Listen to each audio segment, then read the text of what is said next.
Assalamualaikum warahmatullahi wabarakatuh. Jumpa kembali di channel Ruski Bikatra. Apa kabar teman-teman dan sahabat semua hari ini? Mudah-mudahan teman-teman senantiasa dalam keadaan sehat walafiat, murah rezeki serta dimudahkan dalam segala urusannya. Amin ya robbal alamin. Dengan kita sehat, maka kita akan bisa menjalankan usaha peternakan entok kita dengan baik dan benar tentu saja teman-teman dan sahabat semua. Baik teman-teman, kali ini kita akan sharing ya mengenai bagaimana sih cara kita bisa mendapatkan keuntungan yang rutin ya. Artinya bisa stabil keuntungannya tuh tiap bulan bisa untung. Nah, tentu saja ini merupakan pembahasan yang sangat menarik karena banyak sekali dari pemula-pemula peternak ini yang selalu mendapatkan hasil yang minimal atau sedikit sekali, teman-teman.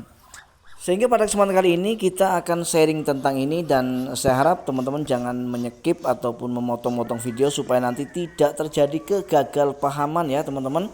Karena biasanya kegagalpahaman itu bisa terjadi teman-teman dan sobat semua itu 90% gara-gara atau karena kita selalu menyekip dan memotong video sehingga agak kurang paham teman-teman.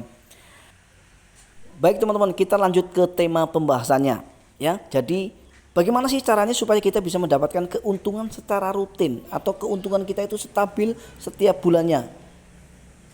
Karena ternyata banyak sekali dari pemula-pemula yang meninggalkan komentar pada video-video kita sebelumnya dan keluhannya itu hampir rata-rata sama ya.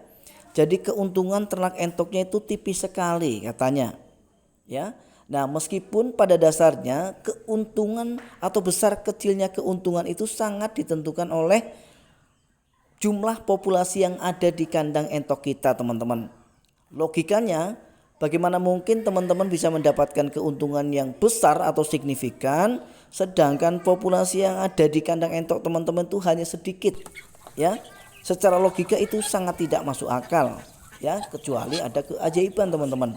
Misal nih, entok cuma 20 ekor minta keuntungannya jutaan tiap bulan, itu ya sangat-sangat mustahil. Terkecuali teman-teman ya, terkecuali kita memang memiliki subsidi silang, kita melakukan jual beli ya, bahkan bisa lebih dari 1 juta meskipun populasinya cuma 20 ekor ya. Nah, tetapi kalau mutlak murni kita hanya ternak, itu di luar kewajaran teman-teman.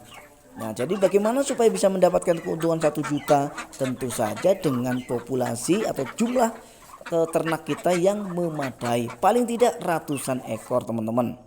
Nah, tetapi permasalahannya adalah bagi mereka-mereka yang memiliki atau sudah mempunyai populasi dalam jumlah banyak atau katakanlah sudah memiliki ratusan ekor entok tetapi keuntungannya tetap saja sedikit.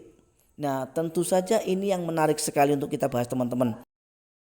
Nah, ini menurut pengalaman saya teman-teman. Menurut pengalaman saya kala itu beberapa tahun yang lalu pernah juga mengalami hal yang sama seperti yang teman-teman keluhkan, yaitu populasi yang ada di dalam kandang entok saya itu banyak sekali tapi untungnya sedikit.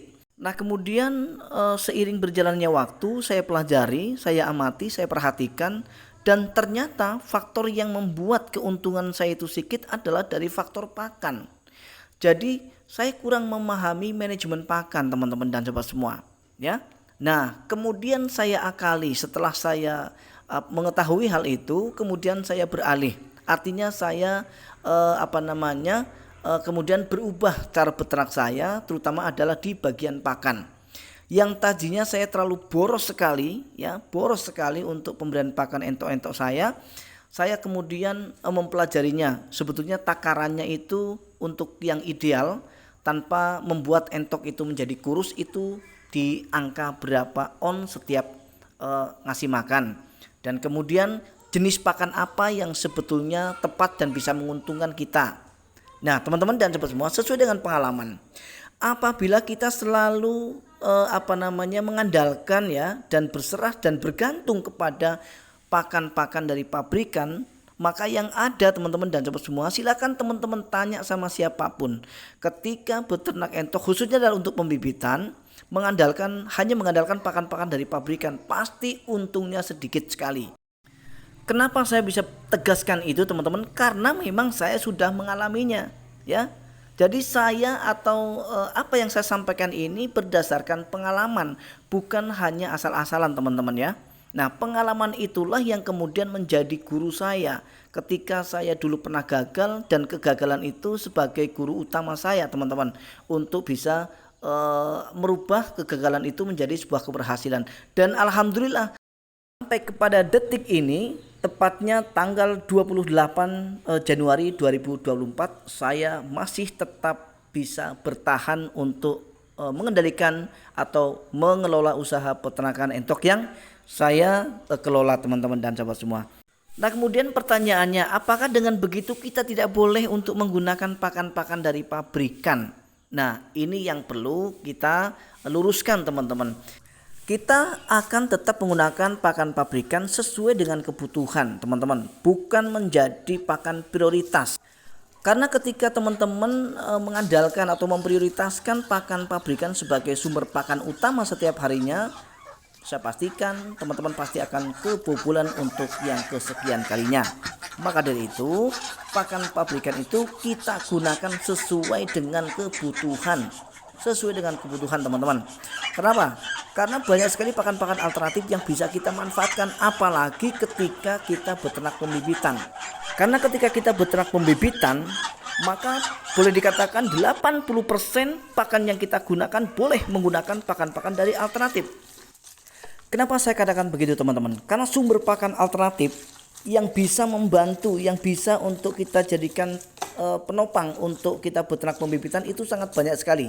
Terutama adalah sumber pakan alternatif yang bisa kita dapatkan dari alam, ya, baik dari sayuran, tanaman yang berada di belakang rumah kita, yang ada di sawah-sawah kita, maupun dari limbah rumah makan dan limbah dapur kita teman-teman. Jadi sangat banyak sekali teman-teman ya sumber pakan alternatif yang bisa kita jadikan sebagai penopang untuk pakan ternak pembibitan ya. Nah, ini kita bicara pembibitan teman-teman. Jadi jangan takut teman-teman ya. Kenapa? Karena teman-teman dan sobat semua, beternak entok pembibitan itu yang kita harapkan itu hanyalah hasil DOE, bukan hasil daging. Sehingga tugas kita yang prioritas adalah bagaimana kita bisa membuat indukan-indukan entok kita itu bisa lancar dalam memproduksi telur teman-teman. Dengan mereka lancar memproduksi telur meskipun hanya dengan pakan-pakan alternatif, maka tentu saja kita pasti akan bisa mendapatkan keuntungan yang stabil. Intinya perawatan daripada indukan entok kita juga harus maksimal. Jangan kumat-kumatan ya teman-teman. Kita tetap harus rajin setiap harinya, baik dari membersihkan kolam, kemudian air minum yang sering diganti ya, dan kemudian perawatan-perawatan yang lainnya. Tetapi yang lebih prioritas adalah pakan ya teman-teman, karena kita mengharap hasil telur yang banyak, maka kita wajib menggunakan pakan-pakan yang kandungan nutrisinya itu tinggi, terutama adalah yang bisa menciptakan atau bisa membuat hasil produksi telur bisa menjadi banyak. Dan itu tidak harus dari pabrikan, karena banyak sekali sumber pakan alternatif yang bisa kita dapatkan, seperti kijing sawah dan keong sawah. Apalagi buat teman-teman yang memang tinggalnya di perkampungan, ini prospeknya sangat bagus ya. Kesempatan teman-teman semua itu sangat banyak sekali untuk mendapatkan pakan-pakan atau sumber pakan alternatif tersebut. Baik teman-teman dan sobat semua, akhirnya kita sudah sampai di penghujung video. Kesimpulan daripada video ini, setelah panjang lebar saya ngomong ke sana kemari, mudah-mudahan teman-teman bisa memahami apa yang saya sampaikan ya pada kesempatan kali ini. Intinya, kesimpulan daripada video ini adalah untuk bisa mendapatkan keuntungan secara rutin ya, stabil setiap bulannya, tentu saja ada beberapa langkah yang harus kita pahami seperti yang sudah saya jelaskan tadi. Tetapi yang lebih prioritas adalah manajemen pakan kita tetap harus menguasai lebih utama teman-teman dan sobat semua, selain dari perawatan dan beberapa hal lainnya. Baik teman-teman, akhirnya saya Rusky Bikatra undur diri, mohon maaf atas segala kekurangan. Insya Allah kita akan bisa berjumpa kembali pada video-video Rusky Bikatra selanjutnya. Assalamualaikum warahmatullahi wabarakatuh. Salam ternak, salam satu hobi, dan salam sukses untuk kita semua.